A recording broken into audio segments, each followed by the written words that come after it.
It's a disease unique to the lands of Sumeru. It is characterized by dark and hardened scales that form on the body. At first, the afflicted may only feel mild numbness on affected areas of the skin. However, as the disease progresses, one may begin feeling fatigued and even experience peripheral paresthesia. In its final stages, the disease strips a person of the ability to control their own body, and they effectively become completely immobile. That sounds terrifying.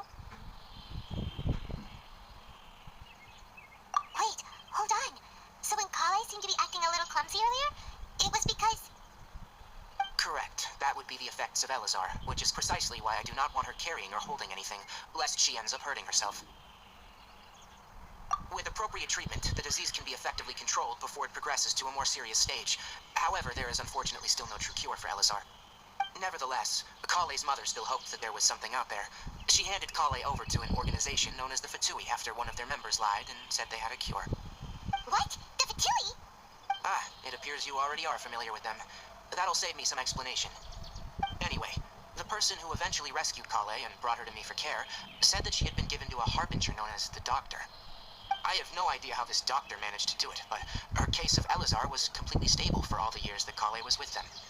However, Kale's days with the Fatui were anything but pleasant. Kale is a resilient individual and always tries to appear cheerful, but her experience with the Fatui has left deep scars. Even now, she can still feel deathly afraid of someone touching her. Oh, Paimon had no idea Kale's been through so much suffering. Oh, by the way, Paimon, Kale wanted me to tell you that she's sorry for scaring you yesterday. She also wanted both of you to know that she's sorry for hiding her illness. She doesn't need to apologize. None of this is her fault at all. Well said. I hope you'll get a chance to tell her that in person the next time you see her. Kale once thought that it would be impossible for her to have any real friendships. I trust that you two will never let my trainee experience such emotional pain again. Don't worry, Kainari. We'll take good care of her. Well, it's not too serious at this point. She overexerted herself the last couple of days, which is what led her to break down this time. As long as she has taken her medicine and gets plenty of rest, she should get better. Though I must admit that Kale's condition was much more stable when she first arrived here in Gandharvaville. She was interested in the work of the Forest Rangers the moment she saw us. I could see that she was serious about learning, so I felt compelled to ask her to join us. Her stamina has gotten much worse recently. Though a moderate amount of physical exercise is always necessary, I'm afraid the long-distance patrols are a little too much for her now. Alright, now that I've told you about Kale's past, I think I'll head into the rainforest to find some ingredients needed for her medicine. I'll see you two later. Yeah, we'd like to do something to help Kale too. Alright, but I must warn you two. The rainforest is a dangerous place, especially for someone who's still recovering, like the Traveler. You must follow closely and listen to every instruction. No problemo.